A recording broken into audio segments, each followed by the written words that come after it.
Good afternoon or good morning, depending where you are, and welcome to panel 2. I'm Sharon Bloyd-Peshkin. I'll be chairing this session on magazine business models, and we're honored to have 2 or possibly 3 authors presenting today, covering issues of sustainability, distribution, and digital success. So the first presenter will be Mary Hogarth of the University of Bournemouth in the United Kingdom, and she's author of Sustainability and Specialist Publishing, a comparative case study analysis of British and American writing magazine. And then second will be Boris, who will present work done by him and Bjorn Lavdozo of the University of Liège, Belgium, presenting the Canard PC Anomaly, Surviving the Distribution Crisis Thanks to Reader Support. Before we get started, I just want to go over a couple of housekeeping issues. First, we're asking that all participants be muted, and I can see that you are, just to prevent distracting background noise. It's the practice at this conference to invite questions through the chat function on Zoom. And after all the authors have presented, I'll go through the chat and select questions to ask on behalf of attendees. Given our small size, however, we might experiment with just opening it up and saying, unmute yourself and ask a question. So we'll see how that goes. But meanwhile, go ahead and put questions in chat as they come to you. Each author will have about 20 minutes to present. If our third author does not come in, we can expand that to 25. And I'll watch the clock, I'll set a timer. And that should leave at least 20, possibly 30 minutes for questions afterwards. And I just want to let you know that this session will be recorded, and the recording will be available online in a few days. And the organizers of the conference ask that nobody else record this session themselves. Let the organizers go ahead and do that recording. So those are the housekeeping issues. And I think now we will jump on in with Mary. Hand it over to you. Thank you, Sharon. And let me stop sharing my screen. Okay. Hello, everybody. My presentation is about sustainability and specialist publishing, focusing on an British and American writing magazine, of which I've done a comparative case study.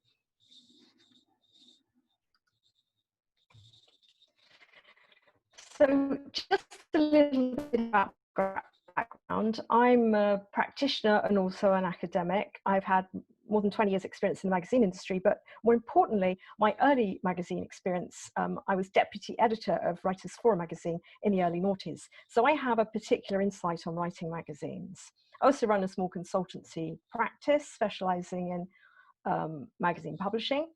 I'm a senior fellow and senior lecturer at Bournemouth University, and I've written quite a few books now and numerous articles on magazine publishing.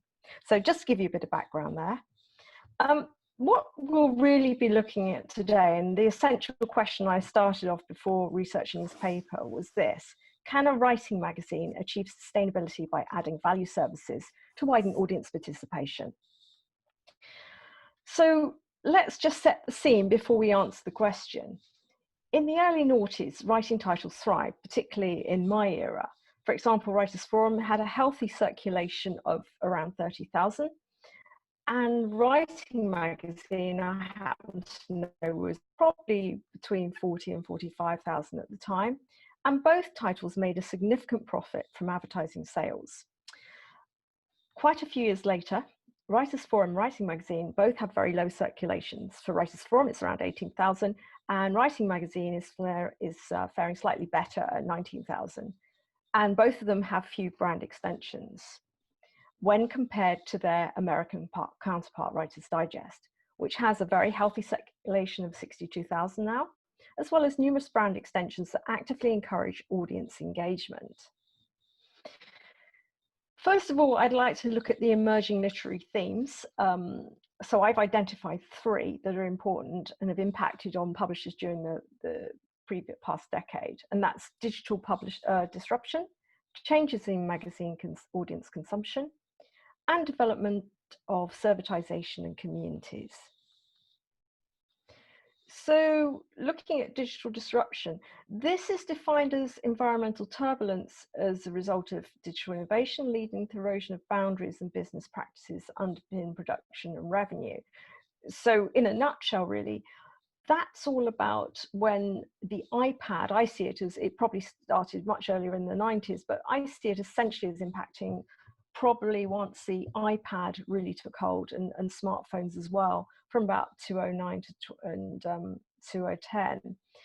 And that meant the internet was accessible from a mobile perspective to everyone. And you saw the trend earlier in, I think James pointed out the trend in early adoption, with particularly with smartphones and technology. And that has impacted on magazines significantly, because all of a sudden people have access to information, most of it free, 24/7. And this has impacted further, and a societal shift, which Powell suggests is likely to have resulted in a downturn of advertising revenue, because they now move where their audience is. However, it's not all bad news, because Holmes and McKay point out that digital disruption has in fact driven up innovation to develop new income opportunities, which is what we're going to be exploring later on in this paper. So the second thing to impact has been change in audience consumption. Digital footprints have enabled publishers to gain a more accurate picture of the consumption, so they can see what interests the readers and what doesn't, and the levels of engagement. However, digital footprints aren't always the key to actually achieving sustainability and pushing those circulation figures up. It has to be a lot more than that, and I think there has to be more understanding of that. Despite a downward trend, circulation continues to grow in some areas, and particularly specialist magazines. Country Walking, Motorcycle News are two examples. Furthermore, Dennis Publishing specialist titles had overall growth this year of around 21.7%, which is quite significant when you consider the downturn trend. So Lex brings us to servitization communities theme, and I think this is a really interesting one, because it's becoming more prominent now, particularly with crowdfunding and those titles which are independently owned and also owned by their readers, such as Positive News, which did a very successful crowdfunding about 4 years ago and has continued to evolve and grow as well, and is owned by its audience, which is an interesting model in itself. However, I digress. Really, with this, with servitization, it's critical to consider whether applying services and value perspectives to revenue strategies is essential for specialist publications to either be or to become sustainable in the long term. Pickard suggests that revenue strategies should include a plethora of brand extensions with elements of service provision. And from my research, I can tell you this is certainly seeming to be the case. I think also seeing readers as community is another emerging theme within the servitization. And from my research, I found it can be achieved through servitization. A good example of this is Fast Company, which developed conferences for its readers to bring them all together and create that community we were talking about earlier. Alan Webber, the founding editor, admitted that selling a magazine is not just enough anymore. And I think this is very, very true. And those publishers who haven't actually moved with the times and realized that you can't just have 2 or 3 revenue streams, you've got to have quite a few, have really gone by the wayside and have either on their knees or they've had to give up. Another one is developing value brand extensions. So anything that's useful, not necessarily service, but is useful to that readership. This is supported by Civic and Townsend, who point out the importance of creating numerous revenue strands to support copy sales.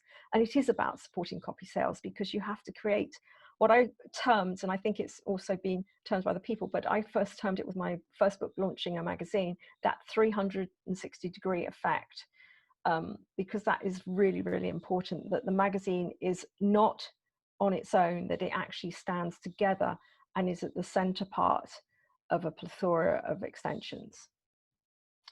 So the methodology I used for this paper was a pilot study examining Writing Magazine in the UK and Writer's Digest. So I conducted 2 qualitative semi-structured interviews with the editors of Writer's Digest and Writing Magazine, and also an in-depth analysis of each publication's March, April and May digital and print editions. So let's start with Writing Magazine. Published by Warner Group Publications, it was launched in 1992, so it's quite an established magazine. Editor Jonathan Talfer has been in post for around 10 years, maybe a bit more. Its audience demographic, pretty standard ABC1, readership ratio of 82% women, 18% male, and of course they are all writers and readers. The combined circulation, however, has suffered a significant decline, and this is quite important, just in the last 2 years. It's dropped 4,000 from January to 18 and is now at 19,000, which is heading in a very dangerous trajectory, in my opinion. From the editor's perspective, Talfer claims that the magazine has weathered the digital disruption well, but admits that many of his core readers are not tech savvy, and perhaps this is the problem. So what he says is the crux is the importance for him is gaining a wider audience. Over the past couple of years, we've introduced weekend one-day courses which have been well attended. COVID-19 has scuppered these plans temporarily, but we are always looking for new ways to branch out. Our competitions program has always been key to WM, with exclusive comp for subscribers and some open ones, but mostly publicized through the magazine and website. Now we're pushing a bit further to reach a wider audience with more ambitious competitions, higher prize money, etc., and publicity outside our own pool. And perhaps this has been a bit of an issue with Writing Magazine as to why it hasn't grown and widened that audience, at least one of the issues, because again, he actually admits that they haven't opened the competitions up to wider. You do have to be a subscriber. And I know from my own experience with the Writing Magazine that lack of inclusivity for your whole audience can be a bit of a sticking point. I know many of our readers at Writers Forum back in the day absolutely loved our competitions, and certainly they're very well subscribed, and we open them up to anyone, you know, readers, non-readers, etc. So that's an interesting perspective, and it will be an interesting one to watch in the coming years as to whether this positively impacts. In contrast, Writer's Digest, which shown by Active Media Interest, was launched quite a few years ago in 1961. A relatively new editor who's just come in post, Amy Jones. However, she did work with Writer's Digest books many years, so she has a long established history with the magazine. Unlike the British audience demographic, the estates do things a little differently. They don't do ABC1. They basically do it in levels of education, so highly educated, affluent readers, with 68% being four-year college graduates and 30% being postgraduates.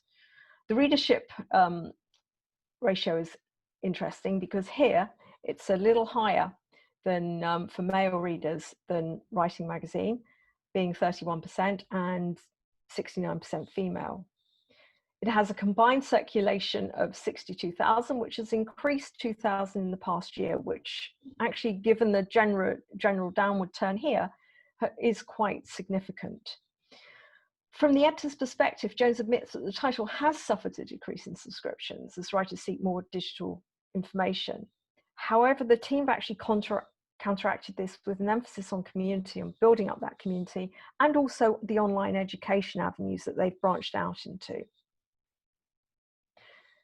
So for Jones, it's about a community approach. She says our former parent company, F&W Media, referred to it as a 360-degree approach, where we would work with writers not just for the magazine, but also looking at how they could create a community for our readers, so that readers might start taking online courses if perhaps they could not afford or have the time for an MFA, Master of Fine Arts program. Also having in-person conferences where they're able to dedicate their weekend a weekend of their time to writing. Some of that is how we've managed to stay relevant using the digital switch to our advantage. And I think here, again, initially the thing that's coming out of this is one takes an opportunity, the one reacts. So they've actually seen the digital shift as an opportunity, whereas perhaps Writing Magazine has more seen it as a threat and is trying to counteract it almost too late.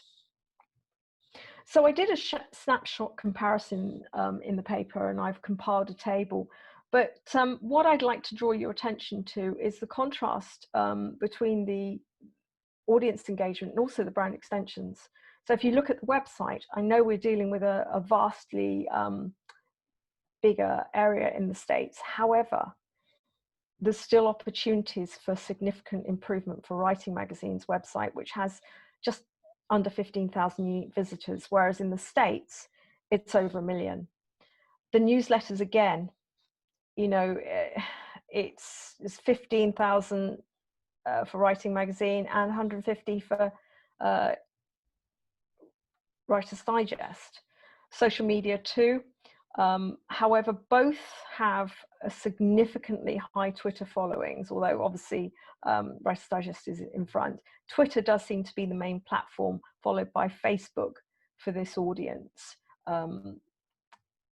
YouTube, the subscriptions are relatively low considering. Now, if you look at the brand extensions, this is where the differential really begins to show, I think. So although they have competitions, there are a couple of open competitions, but mostly subscriber only in Writing Magazine. And the courses are individually tailored correspondence type courses, but they don't have any events. Therefore, from my perspective, the readers don't have the opportunity to engage directly with the actual editorial teams. And we all know, those of us who've worked in the industry know that readers love to engage with us. It's a big thing, particularly, I should imagine, on a Writing Magazine. So with Writer's Digest, their brand extensions are quite prolific.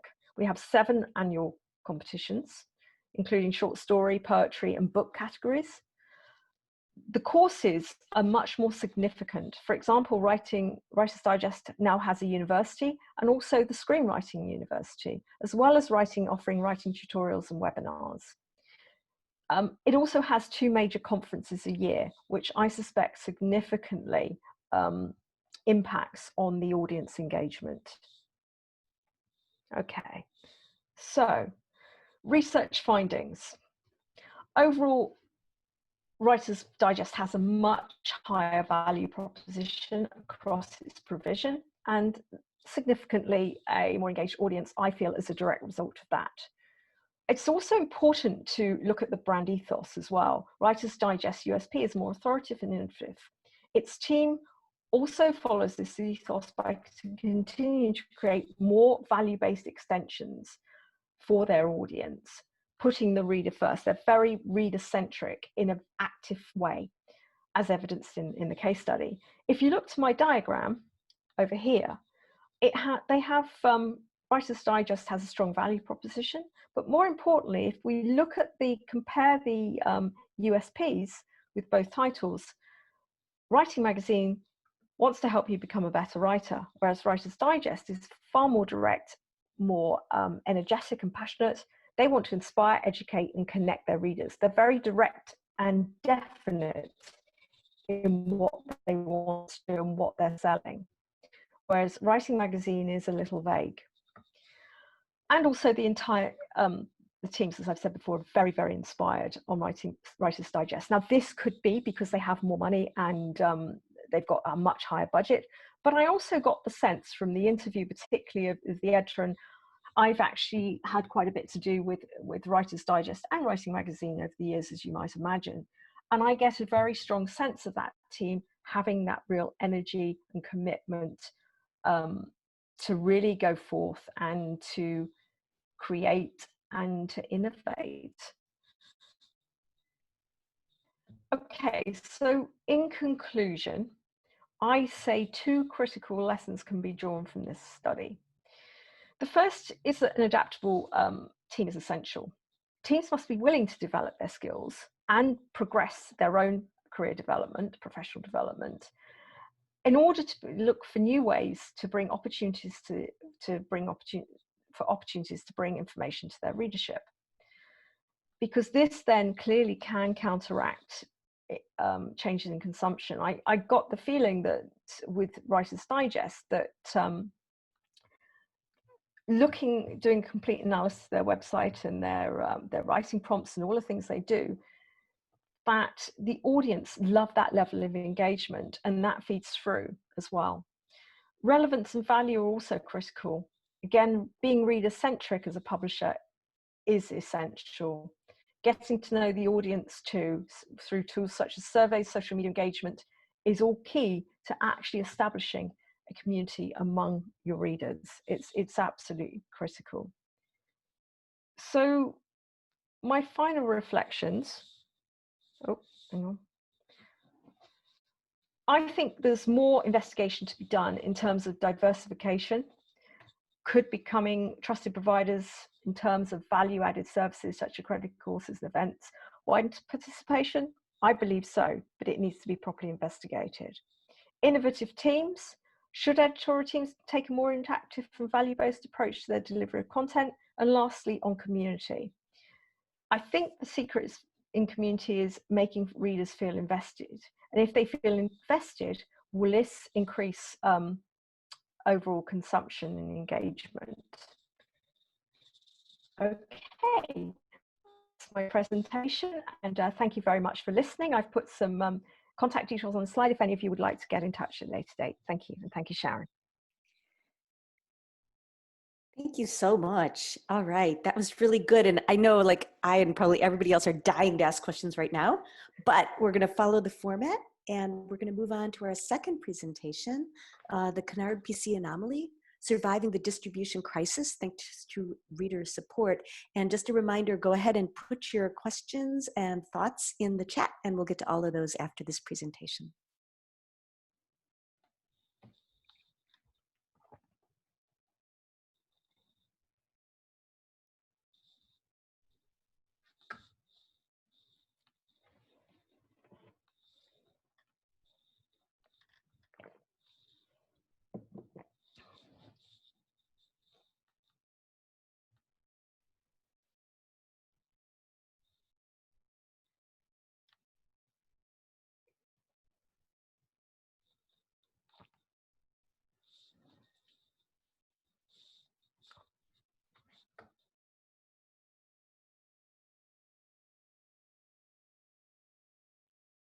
Okay, thanks. So you can all hear me now? And you see my screen, right? We are hearing you, yes. Okay. Sorry, Boris, it was our fault. Sorry. No, it doesn't matter. It doesn't matter. It's okay. Well, hello everyone. I am Boris Krewicki, and I wrote this paper with Björn Olaf Dozo, who sadly can't be here with us today. Maybe he will be able to join us afterwards. I'm really pleased to be here with you. Thank you to the organizer. And I present you a paper about Canard PC, a French video game magazine, which used its link with its readers to gather funds and survive to the press crisis that many paper medias are facing. We will analyze Canard PC's editorials about an affair that the media is facing, and show the meta-communication of the editorials of the magazine, the meta-communication they deploy to make their readers aware of the difficulties encountered and gather their financial help. So let's start. First, what's Canard PC? In March 2003, the French subsidiary of British company Future acquired Hachette Digital Press, which publishes, among others, Joystick. Joystick is one of the most important French video game magazines. For 13 years, Joystick has developed a corrosive sense of humor and an impertinent tone, and many of its journalists feared that this new ownership will reduce their freedom. So as a result, about 90% of these journalists are leaving the magazine, and 4 of them went on to found their own company, Press Nonstop, financed by their redundancy payments, and they launched Canard PC. Since this first iteration, Canard PC has been realizing demonstrations of the independence it claims in many textual and graphic forms.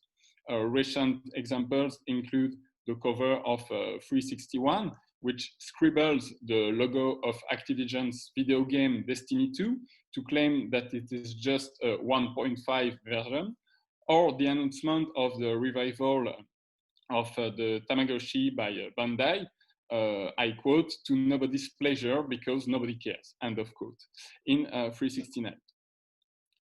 Above all, Canard PC is one of the only French media specialized in video games to have carried out a long investigation about crunch time in the video game industry, cross-referencing more than 150 testimonials about Quantic Dream, Agent Systems, and other companies.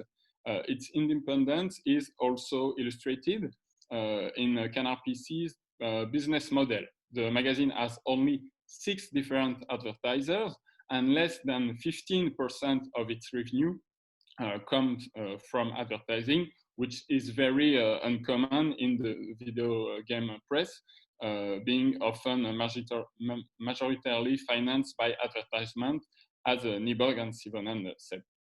Also, 75% of the publishing company Press Nonstop is owned by its journalists, and the desire for independence seems inseparable from the occupational ideology constructed by Canard PC's journalists, who regularly claim that the confidence their readers have in them allows them to great editorial freedom, including in terms of editorial forms.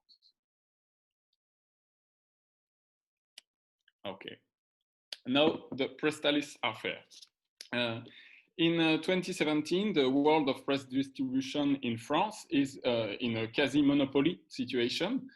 Only 2 players own 95% of it, Presstalis, which distributes 3/4 of the French press titles, and MLP, Messagerie Lyonnaise de Presse, which handles the rest. At the end of 2017, Presstalis was close to filing for bankruptcy, with an annual financial year ending with a loss of 30 million euros and a debt of 400 million. In any event, given the number of press titles that will be impacted by the collapse of Presstalis, the press sector cannot afford the bankruptcy of the distributor. In 2012, newspaper publishers were already called up upon to share in Presstalis losses by paying back part of their revenue. And in early December 2017, the firm decided again to save itself from bankruptcy, to withhold 25% of the revenues of each publisher it distributes for 2 months. As this deduction was not enough to save the distributor, the decision was quickly renewed at the end of the following year and turned into a recurring tax on all French press group, 2.5% for 5 years for those as Presstalis, and 1% for 4 years for MLP clients, which is a lot of money for a small company like the one publishing Canard PC.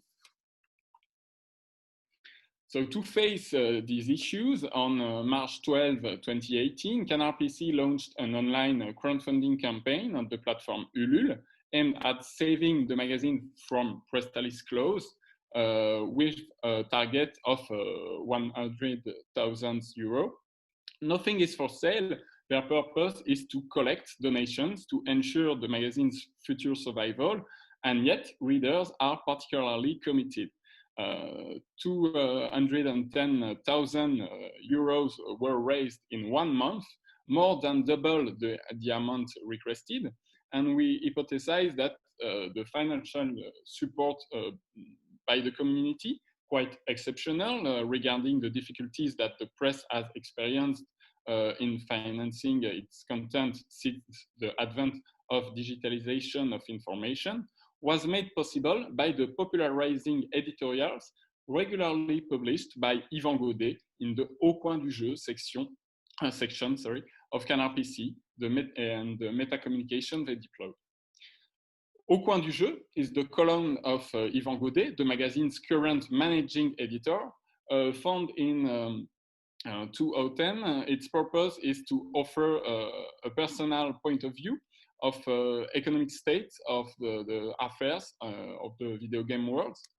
And the column is also a place for an analysis of the specialized press and the situation of the magazine itself. In analyzing these themes, Godet reveals the behind-the-scenes working of the magazine's production and the economic constraints with which the publisher has to contend. The Presstalis crisis has therefore been explained in detail in 7 texts published between January 2018 and April 2020. These points of view are important for the magazine because although they are written by Yvan Godet, they are, like any text published in the magazine, the responsibility of the editorial team as a whole. From this corpus, we will question the editorial staff's strategy of enunciation to make the reader aware of the publisher's cash flow problems. We will propose a rhetorical analysis of this text, and we will examine the effect of the strategy. So on January 10, 2018, in Canard PC 373, Yvan Godet expressed himself in Au Coin du Jeu about the 25% withholding tax on revenues claimed by Presstalis.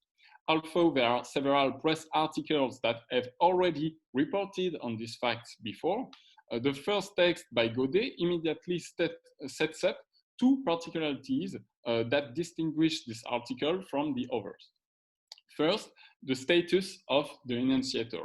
Most of the articles recounting Presstalis difficulties are written by journalists who investigate the situation. They have sought to cross-check the information and gather the point of view of both parts. On the contrary, Yvan Godet speaks directly as a press manager closely concerned by the event. He admits having an unequivocal point of view. He speaks in the first person plural, and in this sense, uses terms evoking injustice to refer to the withholding of income by Presstalis, confiscation, hold up, and so on. The second particularity stems from the first, where the articles in Daily National newspaper speak of consequences affecting the press sector as a whole. Godet creates from the outset an opposition between the situation of the small publishers, he includes himself among them, and those publishing the major newspapers. Unlike the giant of the press, as he said, the company Press Nonstop, which publishes Canard PC, would rely on its readers to survive and explicitly appeals to them for help. Since then, Godet has continued to periodically remind people of this opposition, for example, on Twitter. The following articles by Godet generally use the same structure.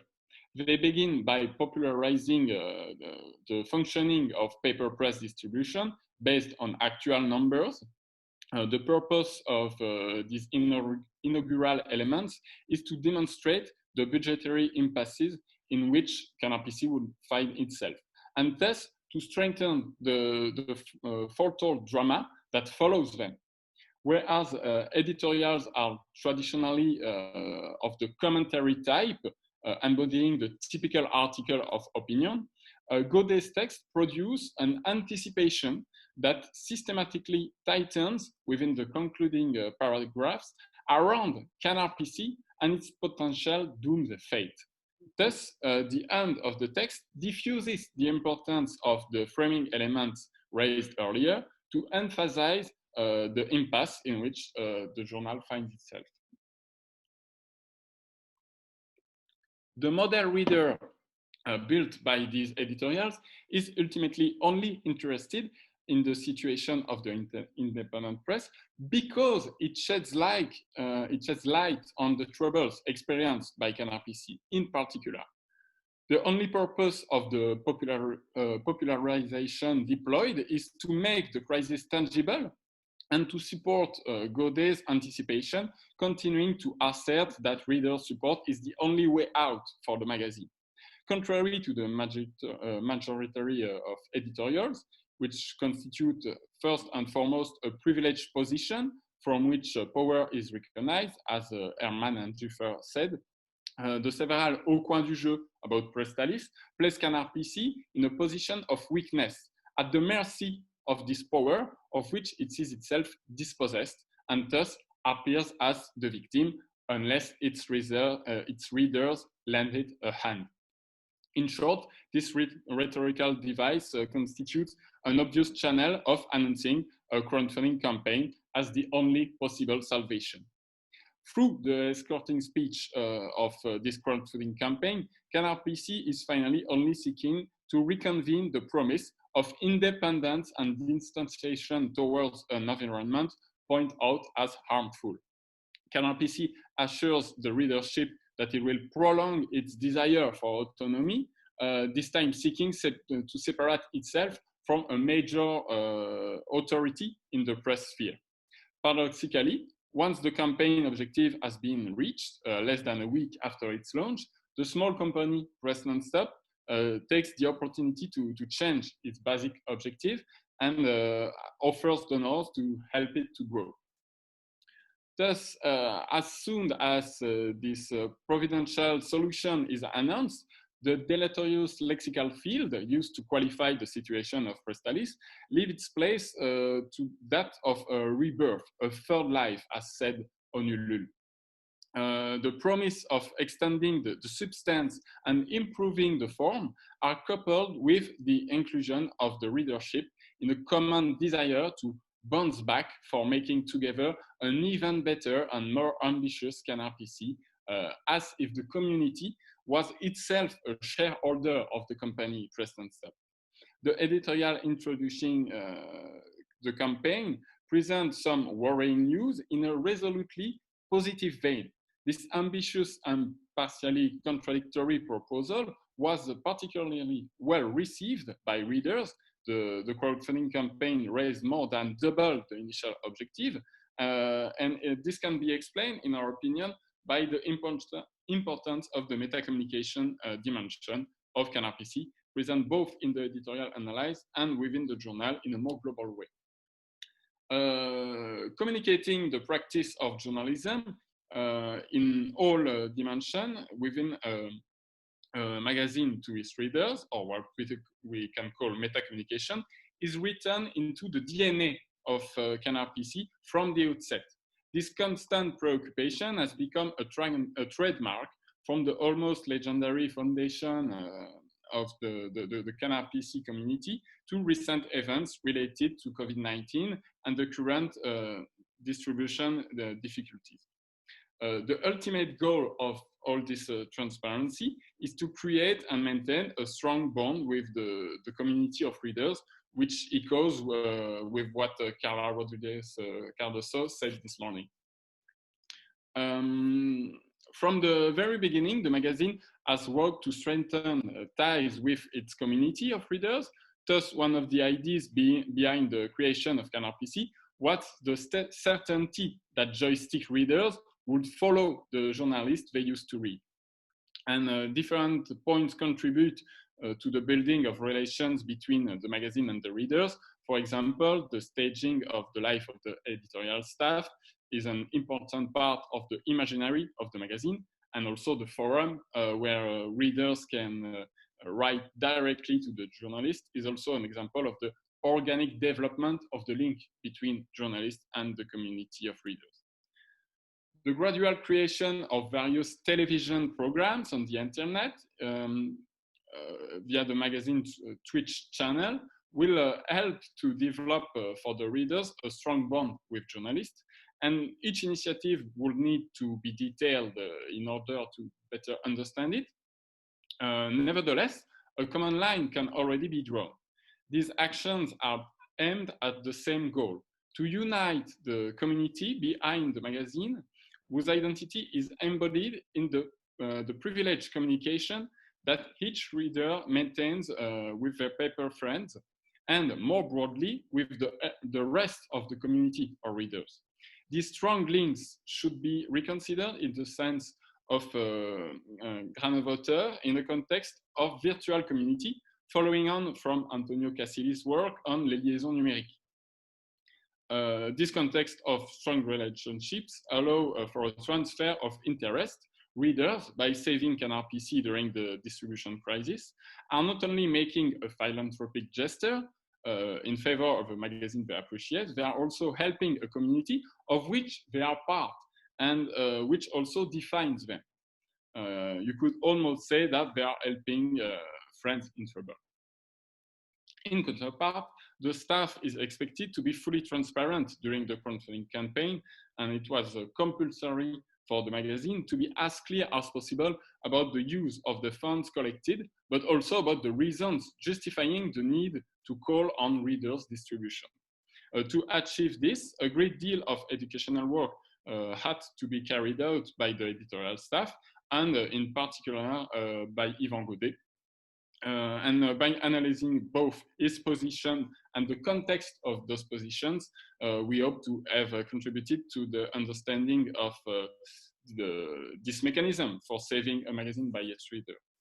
To conclude, for multiple technical and economical reasons, the Prestalis saga seems to be set to continue well into the future.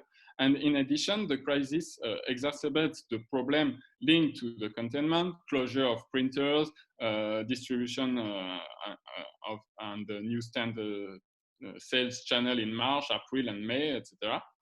Godet is well aware of the looming difficulties. As the good teacher he is, he has already begun to explain the economic stakes of the magazine's survival to the readership. His May column deals with subsidies and possible aid for the press. Who knows, perhaps he's preparing ground for another crowdfunding. Thanks for your attention. Thank you so much, Boris. And again, chat is getting populated with questions for you and thoughts, and we'll hold those for after Heather presents. So thank you very much for your presentation. And next we have Heather Lamb of the Missouri School of Journalism in the United States. And she is presenting Behind the Screens, How Magazines Organize for Digital Success. Welcome, Heather. Yes, good morning.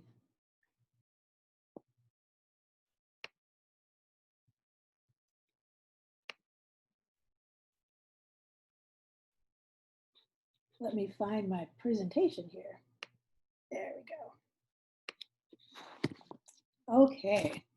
I said good morning because it's morning here on this side of the Atlantic, but I realize it's afternoon for many of you as well. So, this is Behind the Screens, How Magazines Organize for Digital Success. So print media was supposed to be dead by now, right? After 20 years of free and limitless digital content, after recessions in 2001 and 2008, and now again in 2020, after mobile phones, after video, after Facebook. Yet throughout these changes of the past 2 decades, magazine media has fared better than other print-based media, namely newspapers. David Sumner writes that having specialized content has helped magazines be more resistant to general digital competition, while Susan Curry-Civic writes that a non-unionized workforce and reliance on freelancers provided flexibility for challenging economic climates.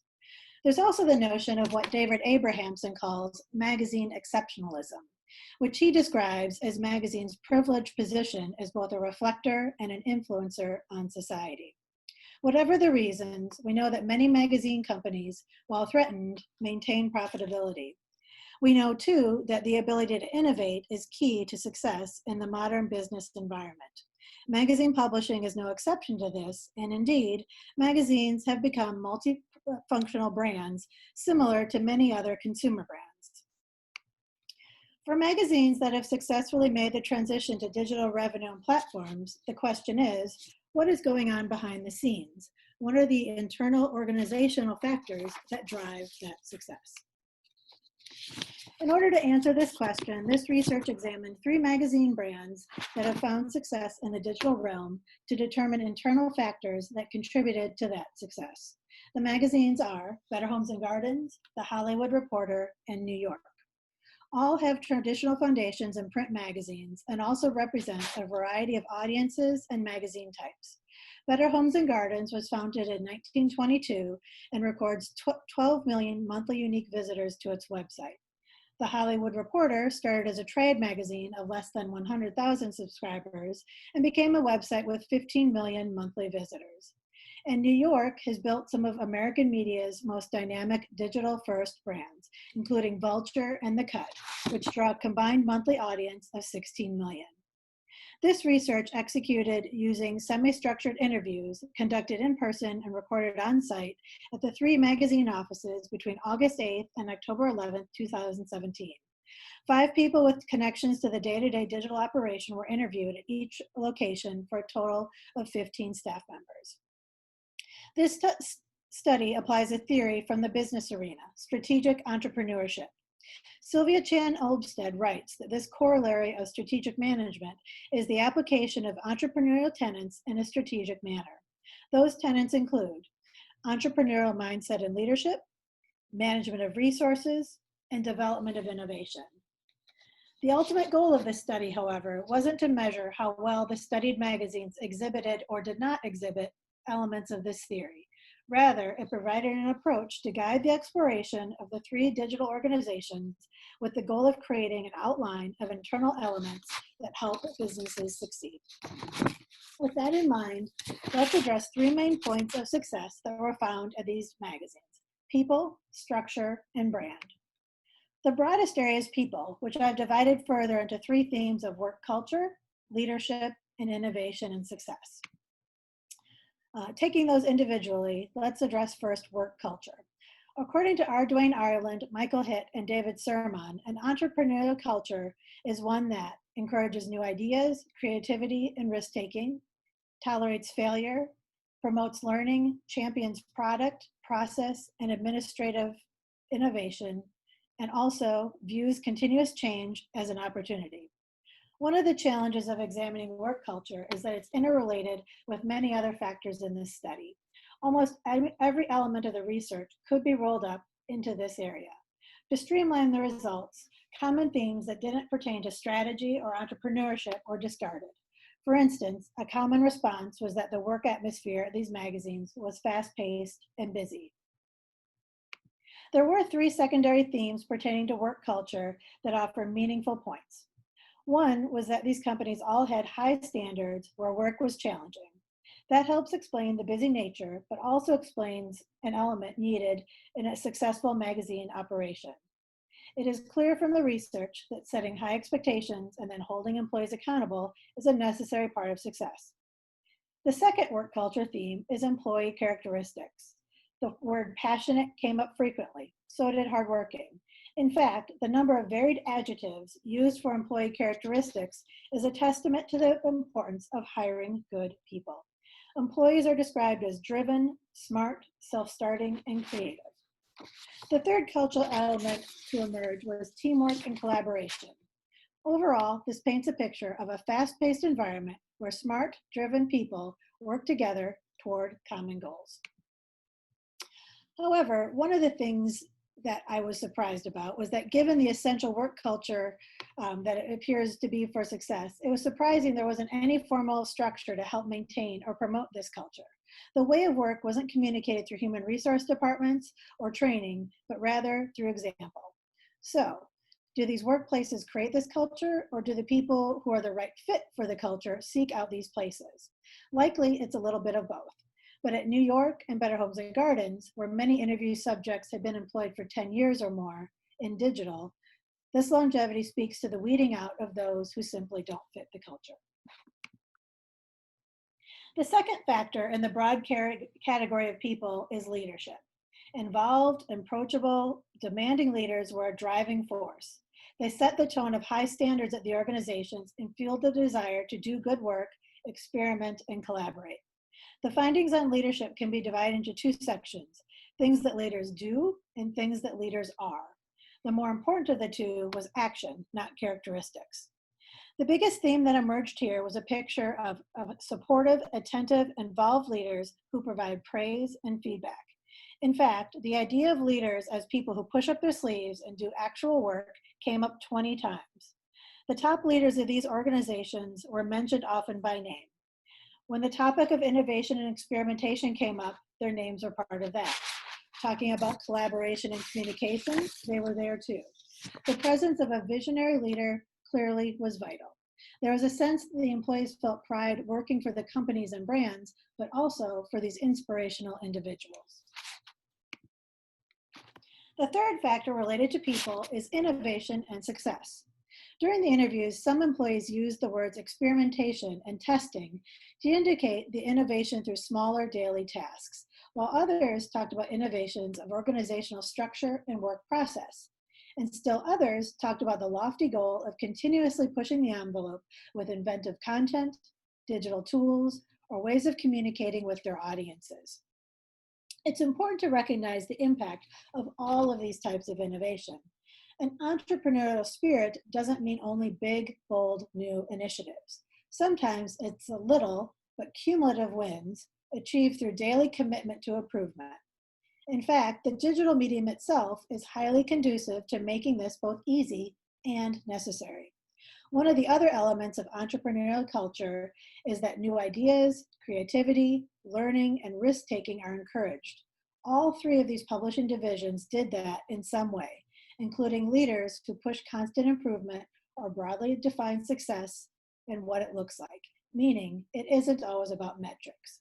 That said, at all three of these organizations, measurable results such as traffic, revenue, or social shares were listed as evidence of success.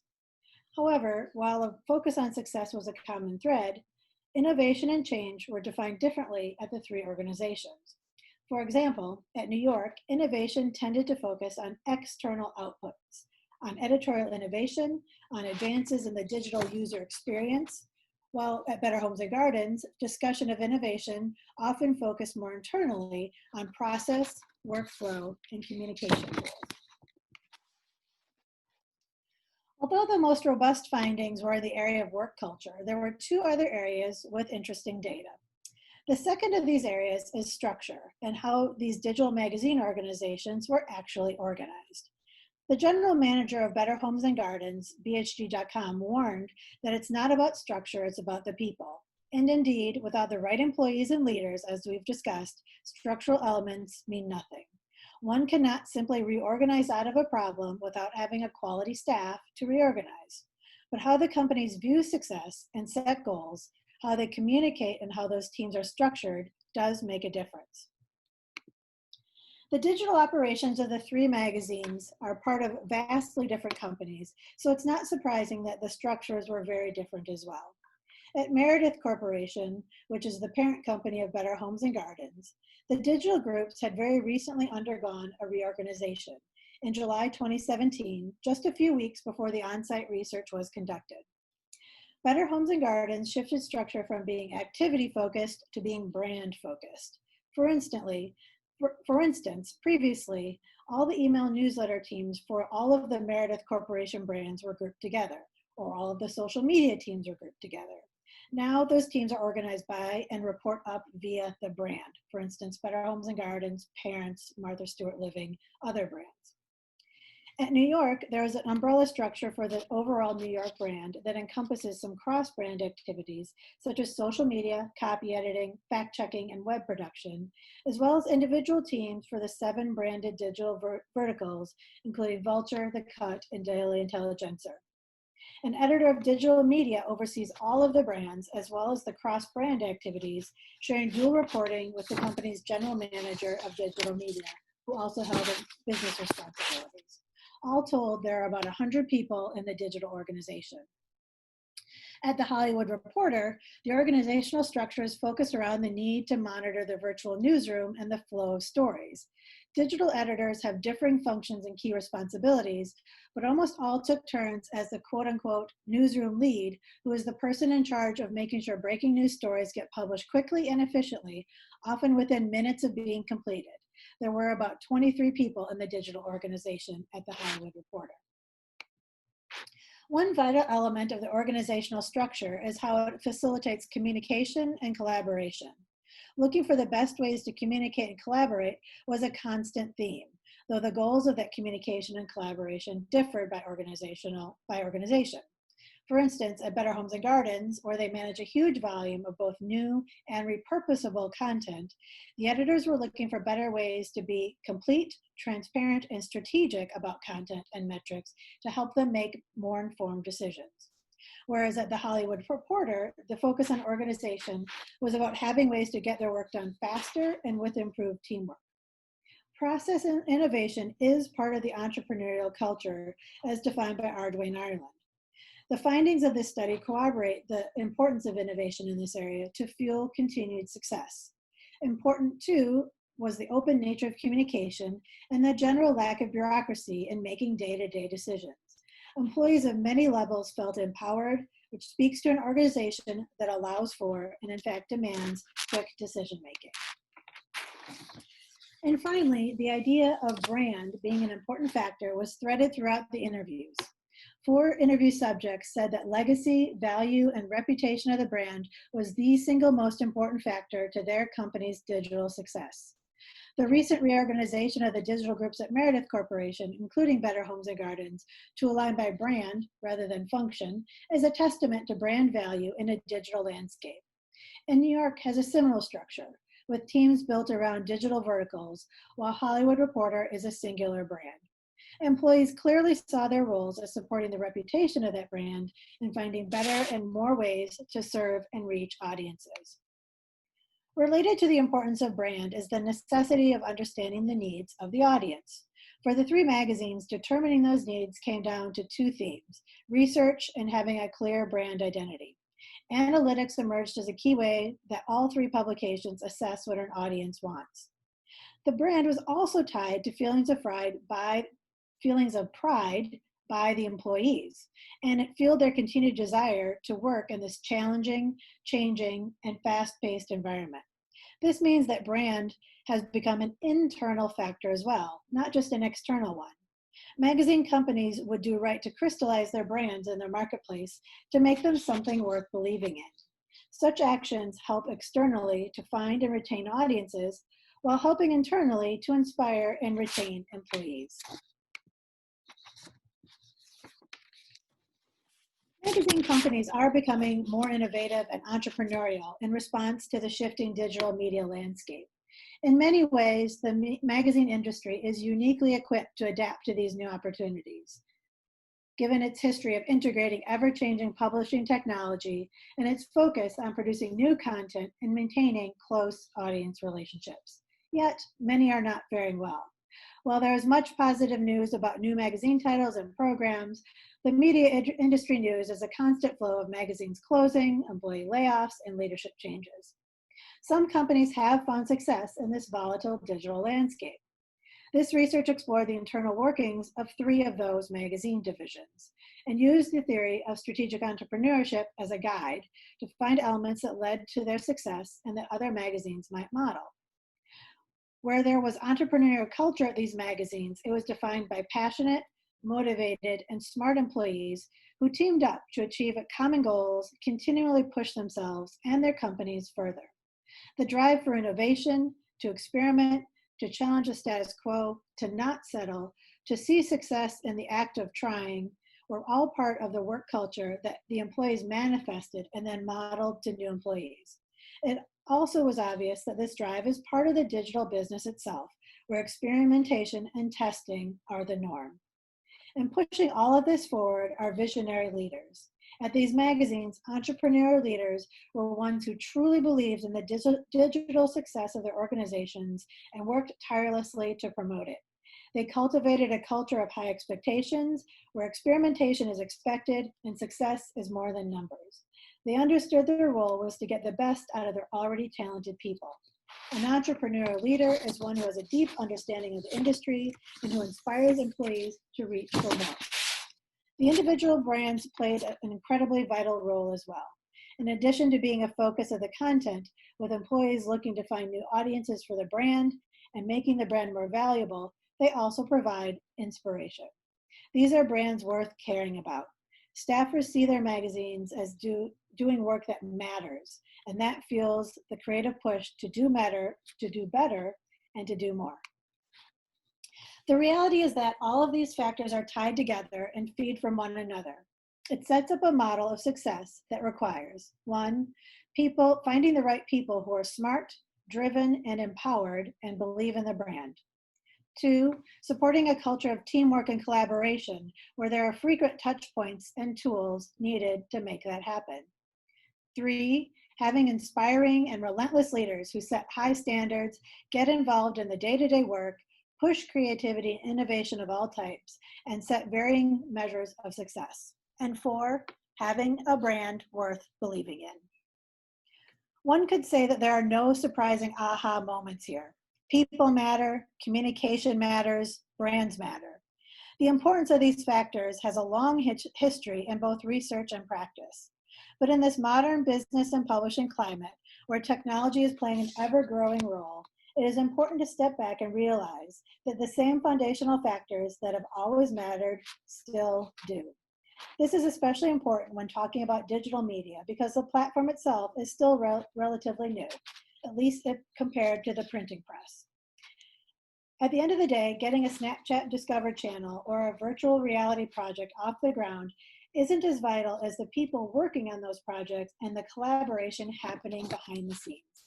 Yes, grasp an entrepreneurial spirit to rethink delivery methods, find new audiences, and create future generations of brand loyalists. It just can't be at the expense of the foundational aspects that have gotten your magazine this far. Thank you. Thank you so much, Heather. That was wonderful.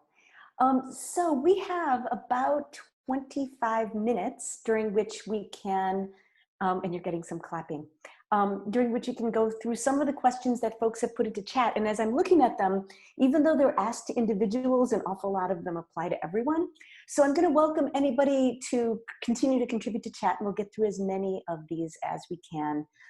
I'd like to start with a question ostensibly aimed at Mary from Tim Holmes. However, I'd love to hear responses from everyone. He points out that the newsletter for Writer's Digest is very important. Have you found other examples of strong use by specialist magazines of newsletters? And given how hot newsletters are in the magazine world right now, I'd love to see everybody weigh in on whether the magazines you looked at are using these newsletters and your generalized knowledge of the role of the newsletter as one of the many ancillaries or elements of the magazine brand at this time. So maybe we'll start with Mary and then from there. You're still muted. Let's see. Yeah. Thank you, Sharon. Yeah, actually, there's been quite a few of interesting examples I found of newsletters, but I think the most interesting one is not in the specialist market. Actually, I'm going to go back to, I'm just looking for it here, is actually Positive News magazine. Now that's crowd-owned, crowd-funded magazine owned by its readers. It has a audience readership panel which governs the magazine as well as the editor, and they are quite remarkable in the fact that they have, I think, a small circulation of 15,000 at this point. It's growing gradually. But out of those, 11,000 are subscribers. They actually subscribe to the magazine on an annual basis. Now, that ratio is quite successful. They have a strong online engagement of 100,000, which with the ratio of circulation is very good. Their newsletter reaches, I believe, around the majority of subscribers, and it's continuing engagement. I'm stuttering here because I just literally got it up the the media kit, and here we go. I've got it. Okay, right, now I know what I'm doing. Okay, apologies, I've got those figures wrong. So magazine circulation's 15,000, magazine subscribers 6,500, which is still pretty good, a third, just over a third ratio. So the social media total followers are 350,000, extraordinary. But more importantly, the newsletter recipients are 11,000. So 11,000 active, engaged recipients of that newsletter, which is a weekly newsletter. I think that proves that the community, for me, and Tim, in answer to your question, I think it really is about the strength of the community. And this sort of thing proves it. This and Writers Digest, they actively engage their community across social media. It's not a one-way street. They're not essentially talking at their audience. They're talking to them and getting responses back. And the audience feel valued. They feel invested in. You know, they feel that they're important. And I think that's a key factor here. And yes, I think, Tim, definitely it fits in with your magazine theory. Perhaps that is how it becomes monetizable, because if we look at the Writers Digest example, that is a good example of how they've monetized it. But they've not just monetized it for the sake of making money. Their actual whole ethos is, what can we bring to the readers? And I think, Heather, you were touching on the culture very much of your research and organizations. And I would say the culture is crucial here. And there really is a difference between we have to, as opposed to how can we? I wonder if Heather and Boris, you would like to jump in with how newsletters are used in the magazines you studied? I can go ahead and just real briefly, newsletters are, a key touch point for magazines and brands and, so many organizations these days. And I think that those are used to, from a brand perspective, and talking about keeping the brand kind of top of mind. That was one key way that newsletters are used.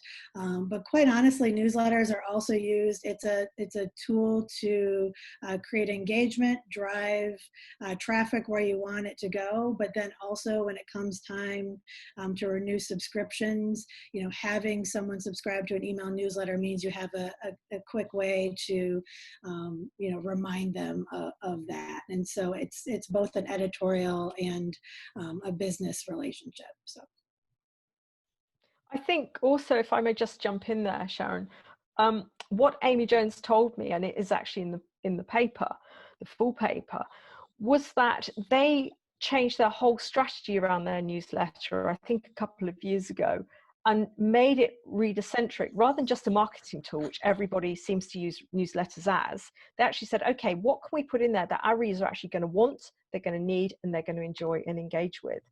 And that seems to have made the difference, where they're actually they can, track digitally, they can track the engagement levels of that newsletter that they send out. And they said that's made a huge difference, because people no longer think, oh, junk mail and bin it. They're actually interested. There's all sorts of things. There's different themes on different days they've employed.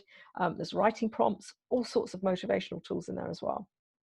And I think Amy is very keen to point out that, as we all know, readers aren't stupid. They know when they're being targeted from a marketing perspective and when they're actually receiving useful insight.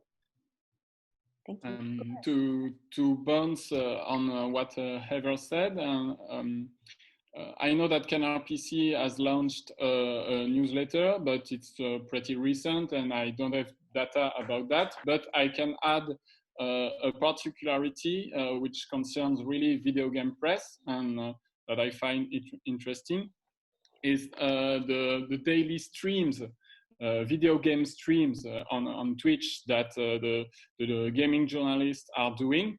I think it's another way, like the newsletter, to be reminded by readers on a daily basis, and to tighten more the link by talking in the chat, by following Let's Play during a few months and so on. So I think it's a part of the same mechanism to multiply the tools, the way to connect with the readers more often than the day when the magazine shows up. Thank you. The next question is from Jair Ratner, and this one too, it's addressed to Heather, but I think all three of you will have useful things to say about this, which is when we look at these numbers, the circulation numbers and the engagement numbers online in the US, those numbers are huge, right, compared to, say, the numbers in smaller countries. And the question is really, you've analyzed magazines in a market with the size and characteristics of the US. Would these factors of digital success apply to other countries with smaller markets, different relations with the political power? Yeah. So kind of two pieces. Well, and actually, I'm going to draw in, there's another question in here that Sharon, you asked about ownership that I think is kind of key in here too. So first of all, I chose these three organizations very purposely, being large national publications. There are so many other publications here that are more regional, city, smaller, that, you know, I could have gone into as well. And that's a whole other, I mean, there's so many different things you can do with this kind of research. So 2 points. One is, you know, so do these things apply in smaller markets?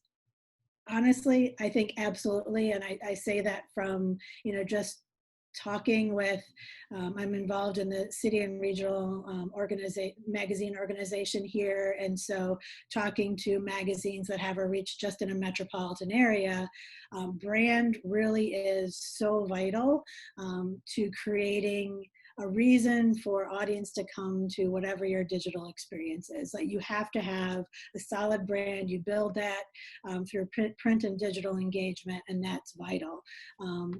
I think that the point about people who are engaged and inspired and inspired leadership, you know, just speaking from, you know, looking at organizations that do well and that don't, you know, without having any like research to say that this is the case, it certainly seems that's the case no matter the size of organization. The point about company ownership, though, is really important. It's in my longer paper that all three of these organizations, two of them have owners who have, and actually at the time of the research, the ownership changed of New York Magazine. Since then, it's now owned by Vox Media. But ownership was really important, specifically ownership that was willing to give latitude to what success means and give the magazines time to try things and find that success. Certainly, we've seen examples of ownership where that is not the case, where, you know, they are held to metrics that are different. But Meredith Corporation has a long history of allowing that kind of latitude. The previous ownership of New York Magazine did as well, where they were really committed to investing in digital and giving it the time it needed to succeed, and recognizing that success is found through experimentation, which doesn't always mean that you're growing right away. Sometimes success means we keep trying things and 50% of those things fail. So just kind of, that's my perspective on that one. Mary or Boris, would either of you like to weigh in on that topic about digital success and its connection to size of market, and also this issue of political power? Boris, okay.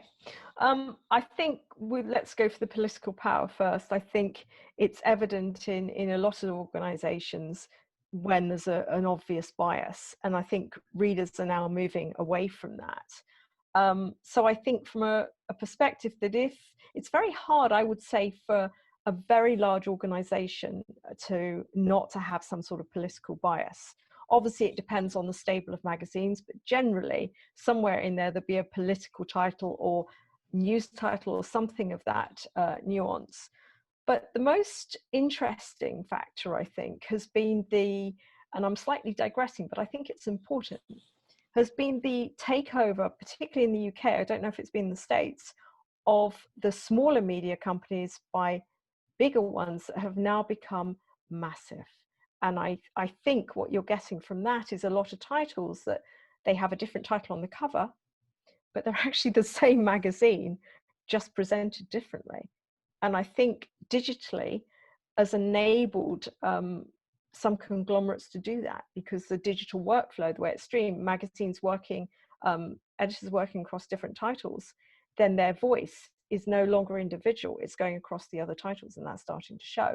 And I think if you look on the newsstand, particularly in the UK, I think it may be different from what I gather, Sharon, in the US, but in the UK, very much so on the consumer lifestyle titles that are owned by the same publishing house, they're very, very similar in style, tone, and also content. And I think it is that they're not actually prepared to take a risk. I mean, obviously there's the political influence there in some of the other titles, you know, in for example, The Economist, it very much does follow establishment, in my opinion, if you sort of see the language and tone it uses. But that's probably another paper in there somewhere. But definitely the bigger conglomerates taking over now. I mean, we used to have several large media companies, magazine companies in the UK. They're now down from probably about 8 or 10 to less than half a dozen. You know, we've had some big buyouts in the last 5 years, and that's had a significant impact. Maybe Heather and I can reply to your query about the comparison with the US, but I don't want to, I would love to go to Boris first. Yeah, I can just add to the perspective that we are building now, that for the magazine that I study, video game magazines in France, the only paper magazine that are still there are independent, as Canard PC, and there's another one, JV. And they are a small structure owned by the journalists who publish in the magazines. And I think that there's these small actors have well understood that they won't be able to fight with the big online website, video game online website that are owned by broader companies, and they add this idea in their way of writing, of talking to the readers, and that's something we could say, we could see in the editorials by Yvan Godet, is that he doesn't try to give a broad view about the press. His main goal is to talk from a perspective of an independent structure, and there's really not a mix of all the position, just his own position, and I think it's quite prevalent seeing the independent structure of the company. Great. Heather, should I tackle this, or do you want to tackle it, or maybe? So the question about the brands and the kind of core, I actually just a couple things to say on that. First is that, so I think actually that was what fueled the transition for Meredith to reorganize their digital organization by brand rather than by function, is that they were finding that there was too much blending together. And some of it was because they were buying new brands and properties. And so this was soonish after Meredith had acquired Martha Stewart. And so suddenly you have Martha Stewart Living and Better Homes and Gardens, and both are lifestyle and food and home. And so how do you separate those? And so separating the teams to really be by brand was putting a focus on that, so that there was a clear idea of like, this is a recipe that's a Better Homes and Gardens recipe, not a recipe that could go in another magazine. Because when I think back to 15 years ago, when trying to get all of this content online, it was all about just getting as much content on there, like making sure that it was the most clickable content possible, without not a lot of attention on making things specific and brand voice. And I think what we're seeing is this shift again to realize that that brand voice is actually really important. And I think it continues to be. I mean, we see that now just thinking about news coverage, you know, what news organizations are you, you know, on social media, are you clicking on, what sources are you getting your information from? So I think for sure we've seen that happen. And then I think we've seen smart companies kind of realize, okay, we're growing bigger. How do we still keep these brands distinct in the online space? Yeah, I would agree with that and just add a small bit to it, which is especially with the atomization of content online, where stuff is sort of free floating and not directly connected to specific publications. I think there's a special emphasis on voice and brand distinguishing, you know, features. I'll just add that on the lower level magazine side, there have been experiments in exactly what you're saying, Mary, like the Parenting Publications of America, which has like all of these independent publications across the country. Some of those were bought up by mid-sized groups, and they tried to content share. And one of the things they discovered is that regional voice matters, and that it didn't translate well, it didn't sell well. And similar experiments continue to be done, and some of them just continue to happen because they're cheaper, like Modern Luxury Publications, which is a syndicate of small to mid-size, still does that, but it's sort of editorial sloppiness. It's not a strategy, and I don't think it's particularly successful. That helps. Anybody else want to jump in on that one before we go on to one more question? There's so many experts in this group. Okay. All right, here's a question from Joy Jenkins. This one addressed to Heather, but again, I think it's kind of interesting for everyone. One of the shifts occurring in newspaper organizations is the continued breakdown of the editorial advertising divide to better facilitate digital innovation. Did you notice magazines embracing this too, such as teams blending editorial and advertising/marketing staff? Yes. But I also think this has been going on for a long, long time in magazines. This isn't anything new. I think that, you know, that yes is qualified. I mean, at the management level, whether you're working on the print publication, digital arms of the publication, whatever it is, I think that in magazines especially, you are expected to achieve numbers, understand the strategy for what you're doing, know what the return on the investment you're making is, kind of just be aware of what the marketing and business side is. So I would say specifically in these digital organizations at the management level, they were very aware of that. Because that was part of their job. I do think too that there are these, especially at bigger organizations, product teams that are a true blending of mostly design and advertising in a way of figuring out like how do we take digital content and put it out there in a way that's going to help make money in some way, shape, or form. So for sure, these things are blending. I think that for most writers and editors in these digital organizations, if you weren't a manager, that still was not, you know, part of, it wasn't totally blended, but digital is always much more marketing like infused already, just because of the analytics that you have access to constantly, and that you are marketing your content on social media. So I think those two are definitely blended in those areas. Mary, Boris, do you wish to add on? I can just only add a few things again about the press that I know, that is Video Game Press. It has longly been majoritarily financed by advertisement about video games.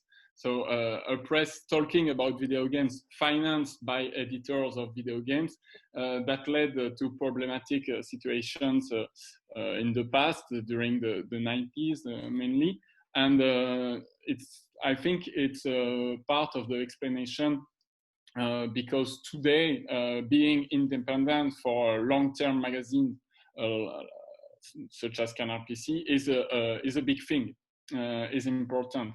Canard PC has only 6 advertisers, and it's important for them to keep a small number of advertisers to make the less problematic situations possible happen. And yeah, I think it's important and interesting to see the advertisement evolution in a broader context that just know how the revenues are balancing. It's also important to see what was the evolution of this advertisement of the providers of the fund.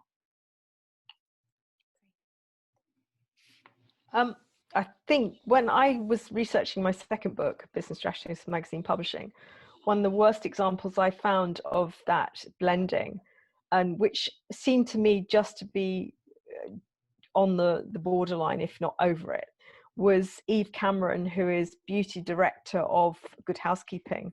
And she went on TV on a L'Oreal advert endorsing their product. And I think that is where there should be a real cutoff point. And it turns out that Eve Cameron actually has her own publicity company as well. And I think when it goes that far, the readers aren't silly. How can they actually trust what a magazine says? And I think, again, we come back to this issue which was mentioned earlier by Tim and some others. Trust is a massive factor in readerships and sustainability as well. I don't think, if that trust is broken, it's almost impossible for the magazine to get it back without a relaunch and change of editor. Thank you. Okay, we have time for a lightning round in response to a question by Carla, which is, what teaching strategies do you advise us to follow considering the results of your research? I'll take this real quick. So I'm not starting it off super lightning. Okay. I think that one of the things that's important is just reminding students that foundational things really matter, that the basics still are really, really important. One of the things I tell my students is that, there are going to be 10 great editors or 100 great editors applying for every position. You need to be a good employee. And so here are things that good employees do. And so that's one thing that I talk about with my class of seniors, which is what are some of those characteristics that help these companies function. It's not just about the skills, it's about being a good employee too. Thank you.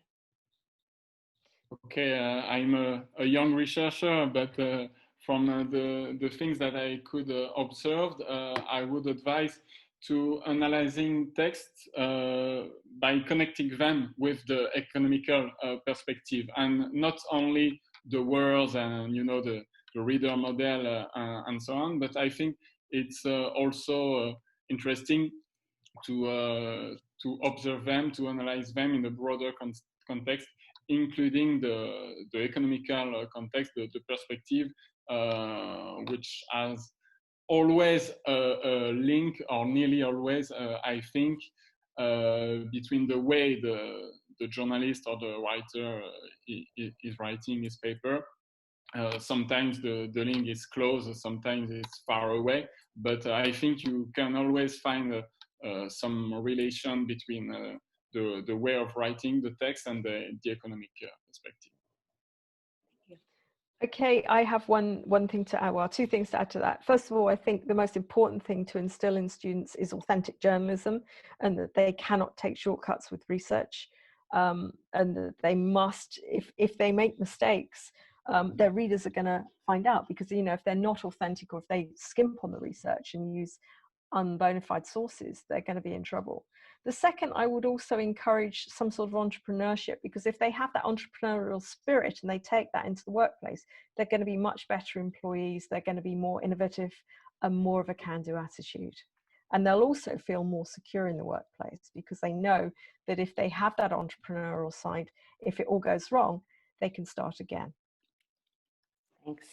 So we are sadly out of time, and there's still some more questions, but we can reach one another, right? We can reach out to one another and ask and answer questions and just share ideas and resources. I want to thank our panelists so much for presenting your work and fielding all these questions this morning/afternoon. And thank you to everybody who attended this session. Thanks a lot. Thank you.